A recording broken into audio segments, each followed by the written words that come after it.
Welcome back to Wrestling with Ski. I'm so happy that they fixed whatever that problem was. Now I can just go right away. Uh, it was an all right week so far. I imagine we could say that for the world of wrestling between Raw 2.0, Dynamite. Like there was some good stuff in there. Uh, Not necessarily the best. And, it's a shame. They had a lot of chances, but we all know what the best match overall was. If you watch it, we know what the best moment was of Raw. 2.0 had some stuff, but it was more predictable idiocy.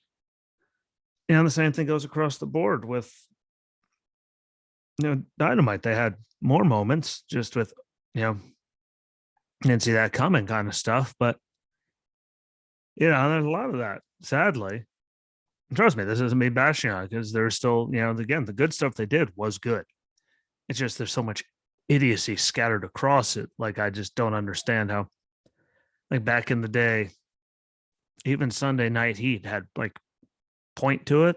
There's a point to it, and everything was good. Like they made all their TV was like good. Like how they can't have like a whole episode where there isn't anything just dumb. Still, just baffles me. I think is the appropriate word for it. Like it's mind altering that we can't go a whole time without something stupid happening. But it's getting into Raw. You got to see Cedric and Shelton get told one more time, but Lashley that the hurt business is done. He doesn't need anyone's help, which right. And Brock got to keep talking on the mic this week, which is good. Bobby talked and didn't completely suck, which was good. It was one of his better times on the mic. And it's not about his delivery. I just don't feel it. But Brock's knock knock joke had to be the moment of it all. Knock knock, who's there? Bobby. Bobby who? Exactly. That was the moment right there. Like that was a good one for the whole entire night. There's just a bunch of just really weird stuff. And again, I'm not trying to talk trash, but it really was like one of the brighter spots of it. And then we got to see one more time for the 1,000th time, it seems, Cedric and Shelton attack Bobby from behind afterwards, and he leaves them laid out, all scattered all over. I think they didn't do this when they first broke them up. Like we didn't see that before, but again, is what it is. Alpha Academy defeated RK Bro for the tag titles, and it was a good match. Wasn't anything spectacular, but it was a good match. And the crowd was silenced. I didn't think they were going to have them lose just on a random Raw. I figured they were going to wait till, let's say, the Rumble, and then we wait for the pay-per-view, after that, and they have them, lose again, and then the split or something, and then they go at it at Mania. It's just something like that, which they could be going to now, where they get the rematch at the Rumble, and then, that happens, or they slowly get to, something like that. But sadly, though, really wasn't anything all that spectacular. But for Chad Gable, who I always thought was, more talented than Jason Jordan, said that since I saw them. And for Otis, Tucker did a lot of the work a lot of the time. Like we saw him have all those crazy matches before they released him. It was nice to see them get gold. I just didn't think that they were going to do it again on just a random Raw. Didn't see it. Crowd was just, I'm deaf, but didn't hear a lot of reaction from the crowd either in either way. So, which isn't a good reaction. So, I don't know what we'll do with it, but I just thought they pulled the trigger again early on that, just so they don't have to drag it out as far. The Dirty Dogs, Rude and Ziggler with Apollo, who had Aziz out there with them, defeat Damian Priest and the Street Profits. So, and again, nothing spectacular, sadly, out of that match. Seth defeated Big E after, Big E interrupted, Seth on the stick. They get their match on. I say it was the best match of the night. Seth wins with, gets the stomp and all that. I'm just curious as to what this means for Big E, because they had him be the one to get pinned by Lesnar. Now they're having him lose clean to Seth. I mean, seeing if they're going to push him back down the card as quick as they did Kofi after he lost to Brock in like 9 seconds or whatever it was. So, but just having him lose 2 of them like that, being the guy getting pinned, I mean, they could try to build it back up, but I think this is the beginning of the end for his main event run. But at least he got to have it. Again, we heard me talking, we heard me even complaining sometimes because he was always pumping his chest and doing the same thing like over and over again. It was repetitive, but in the ring, like he could, and he can talk too. It was so repetitive. And, originally now we saw things now coming out that Seth was originally supposed to win. That's why now he's going over on SmackDown. It's just weird, but yeah, it makes me wonder where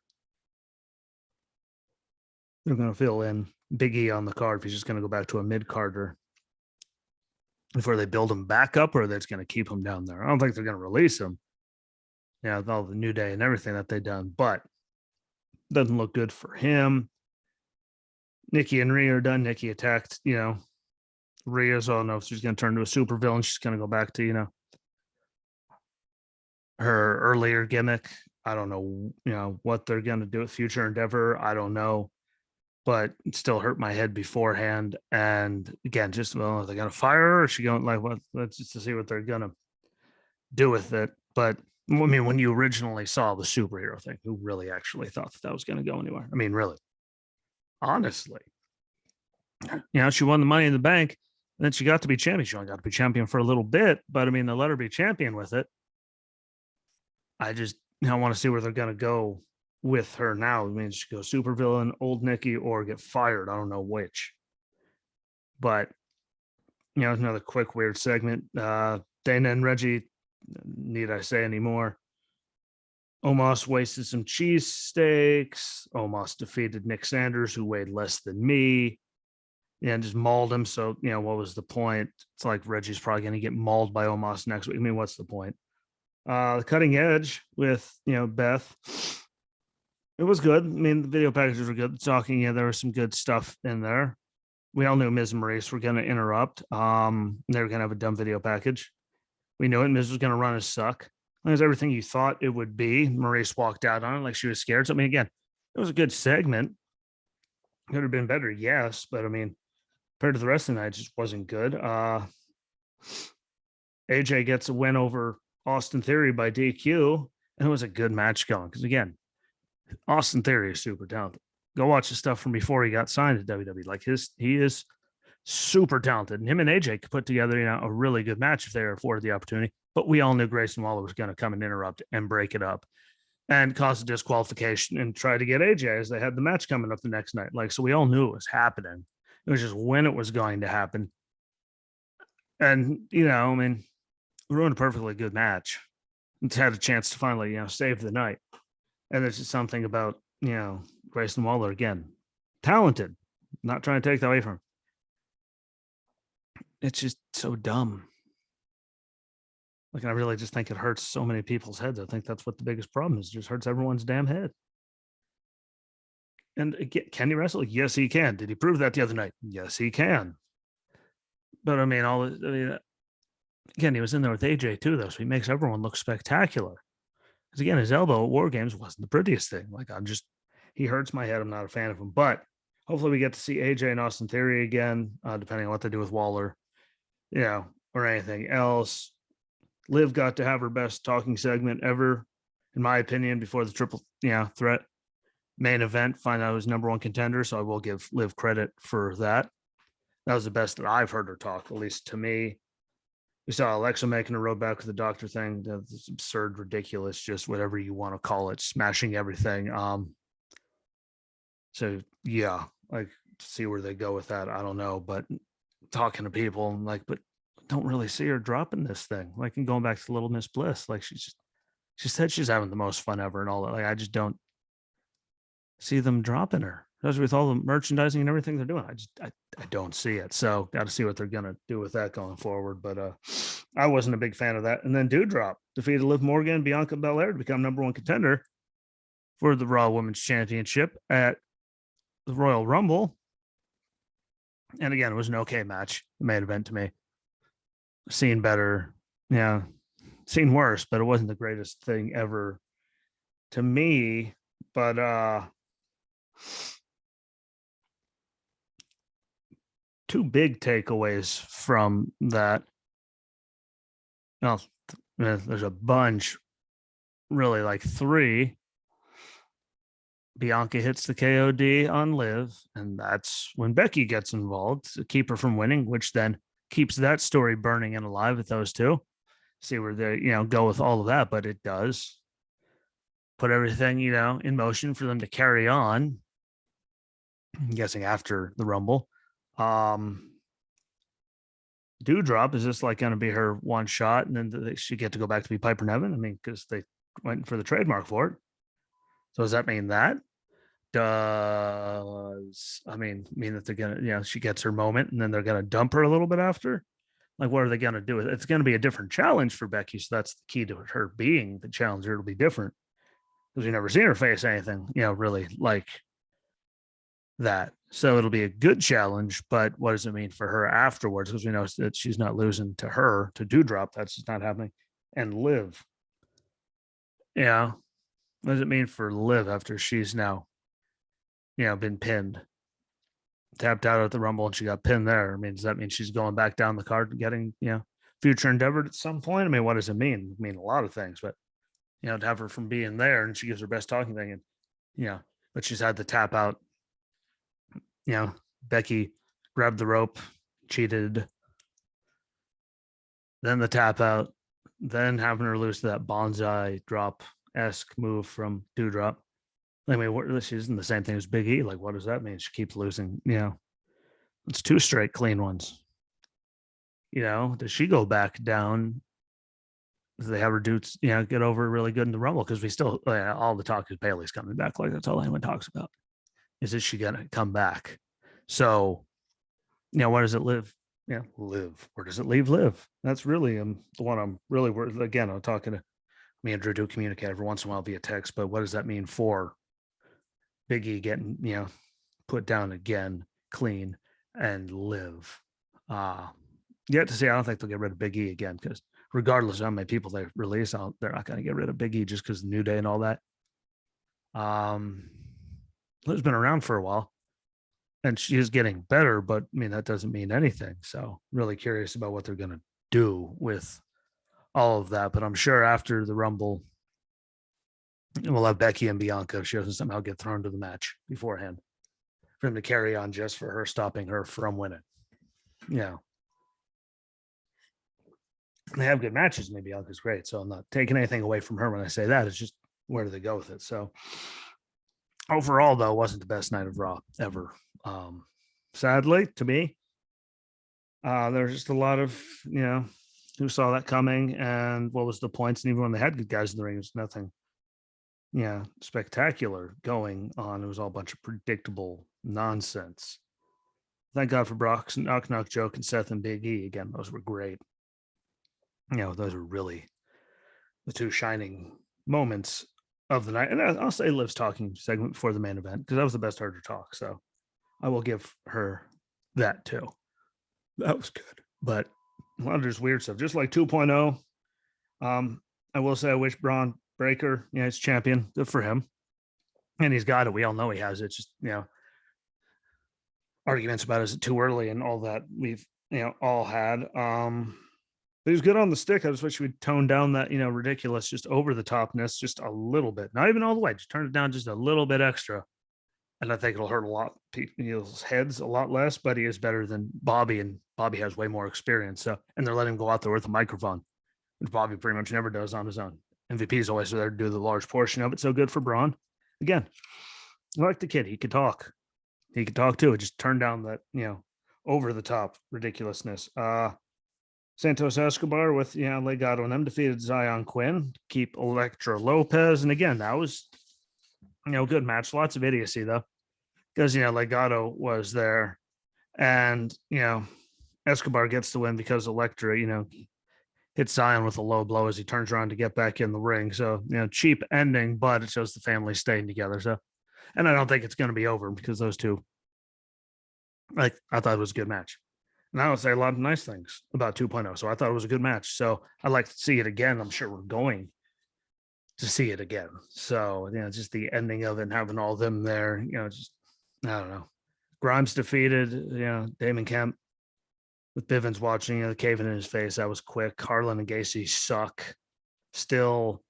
And they lost to Idris Inoue and Malik Blade because Harlan didn't stop by the 5 counts. So there's a DQ. So Idris Inoue and Malik Blade get to move forward in the Dusty Cup, which I think is good. The young talent. There's going to be a lot of young talent. So, I think it'll be good. Just, again, get them more ring time, more TV time, experience, which pretty much what all those things do. But I'm better with that than Garland and Hasty. Garland and Hasty. Gacy and Harland. Watch out. So, again, it wasn't even like it was a good match. It's just stupid. Like, it was just dumb. Tony D'Angelo defeated Pete Dunne, the crowbar on a pole match. My big takeaways where it wasn't the greatest thing I've ever seen, but and having Tony D'Angelo grab Dunne's ankles when he was down on the ground, Dunne was in the ring to pull him out to make him drop the crowbar. Like, that was the dumbest, most predictable thing I think I saw all night. And really, what does it mean for Pete Dunne now that he lost to Tony D'Angelo in that? We heard he was having dark matches on the main roster. So, they called him up there. Because I think he's talented. I think it'd be dumb to let him go. He's still, hasn't even reached 30 yet. He's still young. And he's super talented. So, if they want all the younger, I think he should stay down there and keep working with the younger guys. Just like I thought Championship and a lot of them should, just because it'd be good for them. Work with guys like that. No one can say that'd be a bad idea to have all the young talent, have some, guys that are young but have been there for a while to work with. But hopefully they move him up to the main roster because, again, him and Champ, I believe, had a dark match. And I'd rather them get to go and at least have a little bit of a run here, or used properly than future endeavored to somewhere else. Granted, if they can get work and actually get used properly, that's a good thing. And just, the future endeavoring everybody. And sooner or later, we're just going to be stuck with a bunch of idiots that we don't want to watch. So I'm hoping from that perspective. Waller got booed. Okay. Persia Prod, Indy Harwell, and Wendy Chu defeated Amari Miller, Casey Catanzaro, and Caden Cameron in a really quick one. And biggest takeaway is that Wendy Chu, she looked better than Tiffany Stratton. And I didn't know she was there running around her pajamas. Only like she did look good in the ring compared to Tiffany Stratton. So that was a big takeaway from that. It was really, it was fast. Like, that was literally just, okay, just go and waste 5 minutes. Solo Sikoa and Boa go to a double count out. Solo get an Uso chance. And the fight continued backstage. And sooner or later, Boa went down behind the crate, came back up with face paint. I don't know. I'm just waiting to see where they go with it. Again, we've been talking about Boa. I've been talking about Boa for a while. Are they going to keep him? Are they going to get rid of him? Who knows? If they think he's getting better. But my real thing is, what are they going to do with Solo? Like, how fast are they going to move him up to title pictures or the main roster just because of who he is? Sometimes with the bloodline thing, like it seeing how quick it takes them to do it. As we all know, it's going to happen sooner or later. But again, he still looks good, and matches get a little longer, so that's a good thing. It shows, just slowly building him. Like, see when he's going to start moving up into the bigger picture, though. And then AJ Styles defeating Grace Waller. I can't complain. Like, they put a hell of a match together. It was a great match. Waller looked good. He was with AJ, so everyone looks good with AJ. But you gotta have some talent to still look good with AJ. So I'm not taking anything away from. I just don't like the character. I'm sorry. Like, when he talks, like, he does it so you believe it's bad character to me. And we'll see what they do with AJ. I think him being down there with him is good. And introduce, the coming back of LA Knight to go after Waller, which we haven't seen since Waller laid him out in the parking lot, stole his car and his woman, which, that's a good thing for them to promote. But yeah, AJ down there working with those guys. I think that could be super fun because other people have called him out and mentioned him. Like, not the big stage that he deserves, but him being on their TV time, and he can work with all kinds of people to see what they really have. So I'm not saying an all the time thing, but I thought it was still good just because we got to see what Waller really could do.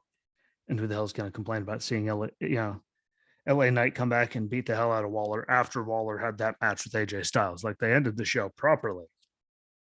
There's just so much wasted time and bad stuff beforehand that,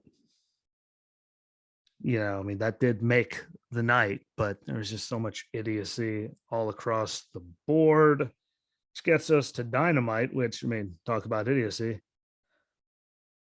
Of course, start out with Cole on the stick with Kyle and, Bobby Fish, and then come out the Bucks and Brandon Cutler, and then come out the Best Friends. Fight ensues. Cole hits a low blow. We did get see Statlander come down and get in Cole's face, and Britt, attack her from behind. So, set up the mixed tag match for Rampage. So I guess it did accomplish something, but wasn't the greatest thing. Punk defeated Wardlow. After Wardlow did his normal thing, hits 5 power bombs, goes for the pin. MJF makes him stop. He hits a 6th, the 7th. He puts him through the table. The timekeeper's table for the 8th. Punk beats the 10 count and gets an inside cradle for the win. So really all they did was get him that. And then the interaction between Wardlow and MJF afterwards, I'm sure after Punk and MJF are done, they'll finally have Wardlow and him, and MJF go at it and finally be over and let him go on his way. But I mean, we all knew it was going to happen. Once he hit that, hit that many power bombs, and MJF, like, it's just, something stupid's going to happen. And of course, he wins with an inside cradle after getting literally mauled the whole entire time. It's a win for him. And then we get to see Shawn Spears have a match. And I see how good he is after, since I haven't seen him wrestle since he was Ty Dillinger. So maybe it'll be good. I don't know. But like, we all saw it coming once MJF had him stopped. And there's that many power runs. Like, he's going to win something stupid. So that was what it was. Dante Martin defeated Powerhouse Hobbs, even with Starks there. Jay Lethal stops Starks from getting involved, which is how Dante stole it. So see where Jay Lethal and that goes, but good for him. More idiocy between Jericho and Eddie Kingston. Lance Archer came back. That was good to see. And attacked Cowboy after we got to hear, Dan Lambert, but at least it sets up Cowboy with someone and to have his next challenger. So we know where that's going to go. And his Smokey the Bear shirt, that was good. And I love their stuff with the friend, whatever you call it, hanging. That was, not my thing, but at least we got to figure out where Cowboy's going. Probably, I'd say, going next. And it should be good. I mean, Archer and Cowboy, that should be a whole different challenge than what we had with Danielson. So that's good. Deeb and Sheeta, that's never going to be over after, referee stoppage. After Deeb chop blocked her, she was going down the ramp from behind and just kept the attack on the knee the whole time until it got stopped. Broke a kendo stick on it, all that. That's never going to be over. I've pretty much figured that one out. That's never going to be over. Just a good thing sometimes, but as long as I can put on a good match. But I mean, having her attack her knee and do all that again, like, it's not over. Penta El Cerro Miedo defeated Matt Hardy. And the big takeaway, never mind any of that, isn't him talking with Andrade backstage afterwards. Like, that's not the big thing. Lights go out. We all knew Malachi was coming out. Varsity Blondes. Griff Garrison, Brian Pillman Jr. hitting the ring to attack him. Okay, it makes sense after that. Julia Hart asking him to stop. Not really, but the lights going back out right after, Malachi standing, just laughing. And they come back on his old tag team partner. There's Brody King makes his debut and attacks him. So that expands the House of Black. That explains who he was talking to all those weeks ago in that vignette. I believe a winner is coming. And that adds a whole nother tag team to the division and gives him something to do. So I'm okay. I'm okay with that. See where they go with it. Because I was always a fan of Malachi. Everyone know that. Still love his song from. I can't believe that they actually let him have that song in the Machine. But I love him as a character and what he's doing since he got there and how he's wrapped everything from the Machine there. Like, I love all of that. And again, his matches are just when he gets to go are amazing. When he has matches with great talent, they're even better. So it's good to see. Brody King signed, and they get to reunite. So see where they go forward with that. The Acclaimed beat Bear Country, and Sting and Darby got theirs back. So there's that. And Sammy Guevara defeated Danny Garcia to successfully defend the interim TNT title. Which again, it was a good match. It was nothing great, sadly. And that GTH that Sammy hit for the win was just disgusting. It really, really was. I'm sorry. Like that was, go back and watch it if you haven't. That was pretty ugly. And we got to go off air with again Eddie and Jericho. You know, just that whole thing. I don't know. I'm over it.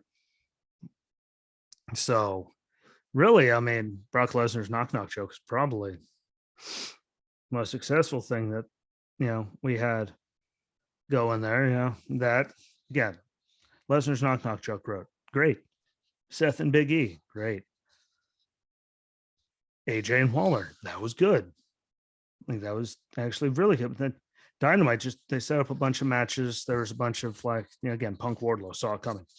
Jay Lethal and that was cool. So we'll see where they go with that. But it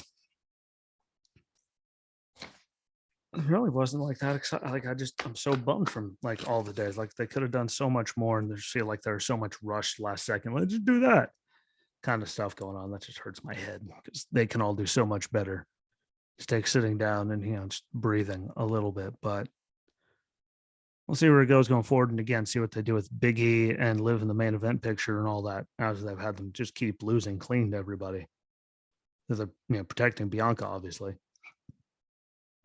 and everyone else that was in the match with Big E for the title. They're having him. So does that mean it's going to be like the Kofi thing again? Ray's just never going to even be considered. I don't know, but we'll see how it goes going forward. But again, overall week, it was just, I don't know. Brock's joke was still probably the greatest, the funniest thing I had, moment.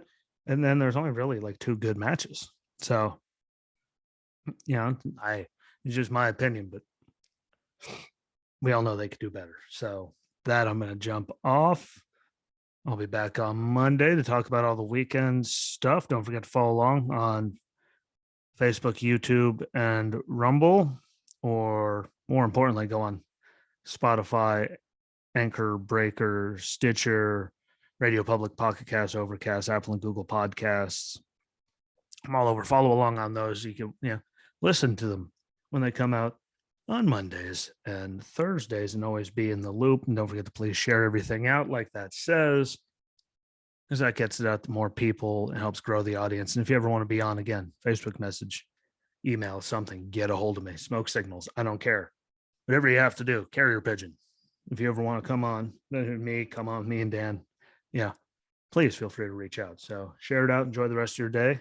Thanks for checking it out. Follow along on all the platforms, and I'll be back on Monday. So enjoy your weekend and peace.